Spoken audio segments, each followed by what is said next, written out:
Hi there, Leigh Farnell with another 𝗕𝗂𝘀𝘁cie Ask the Experts. I'm with my good colleagues, David Horlock and Stacey Varsani. Hi guys, how are you? Good. Hi Leigh, hi Stacey.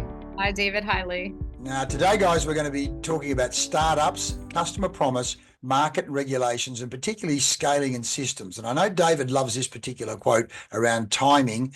As they say, while timing is one of the greatest success factors for startups, as quoted by, David loves this one, Montaigne in about 1540 or thereabouts. He says this, Montaigne, it's very wrong to be right before everyone else. David, why do you say that? It's very wrong to be right before everyone else. When you talk about customer promise and all these things around growing businesses, why is this important and why do you like that quote so much? Well, I like it, Leigh, because there's a lot of debates about what are the most important recipes for success. And unfortunately, timing is probably number one, but it's not something you can always control. So there's a lot of great ideas that are launched before their time and they don't make it. There are others that launch right at the right time and just become extremely successful in the absence of a lot of the other recipes. But what I wanted to talk about here was putting timing aside.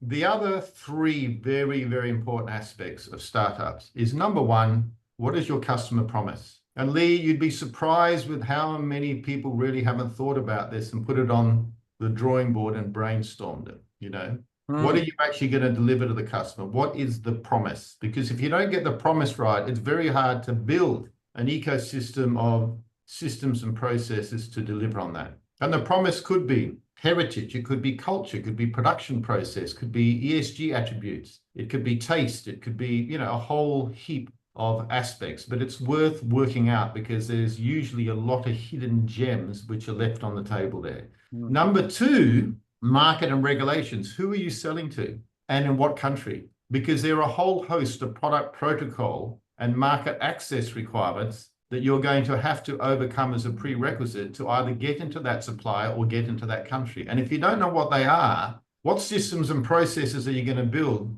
around your production processes and your supply chain to deliver? So that's two. And number three is how are you going to scale your business? Because startups have great innovators, but great innovators may not be the best person to grow your business from 100 to 200 to 500 to 1,000. And investors want to look at the scalability. What quality systems, international and supply chain quality systems, are you going to need to scale your business up so you can institutionalize the recipes of best practice, to provide the discipline, to do the right thing, and a mechanism for continuous improvement? So if I summarize that, Leigh, timing, you can't do a lot about it, but let's recognize it's extremely important. But in addition to that, customer promise, who are you selling to in terms of regulations? And three, how are you going to scale?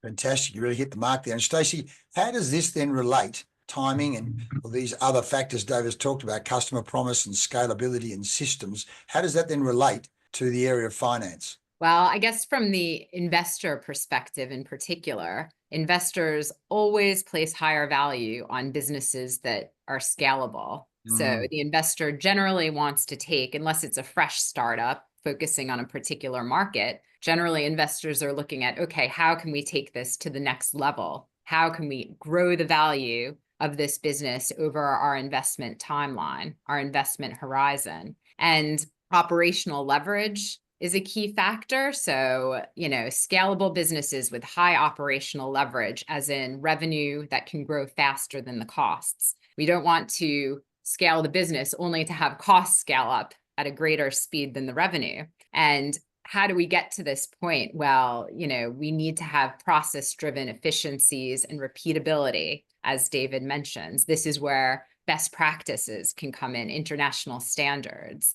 automated and digitized processes that's increasingly more and more accessible and has been important for a while. If you have very manual processes, it's going, again, you're going to add on layers of cost if you try to grow this business. So you need to have something that is automated, real-time dashboards, dynamic forecasts. Again, this ties back to how fast-moving the business environment is now. So can you manage these changes? Can you adjust and adapt?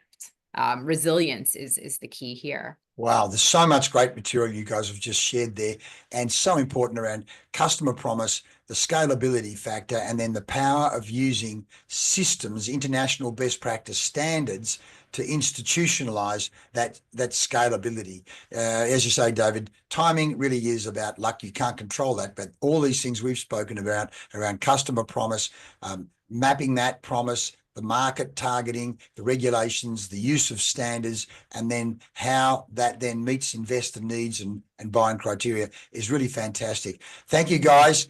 So if you're a C-suite leader who wants to engage, learn, and grow with leaders who've been where you are heading, learn from people who've covered multiple regions, cultures, real-world experience, and have high-impact results, you can get that in one powerful session. You can tap into the three of us, 108 years of expertise in a 90-minute executive advisory power panel. It's your session where we help you brainstorm bold ideas. You'll gain second opinion from all three of us. We'll help you innovate and fast-track problem solving with proven techniques that we've used right across Asia. You'll get actionable insights that really will have an impact on your bottom line. Now, we only do 2 or 3 of these sessions a month, so apply now. The details are on the landing page. We guarantee you're going to get high impact results in a very results-driven call.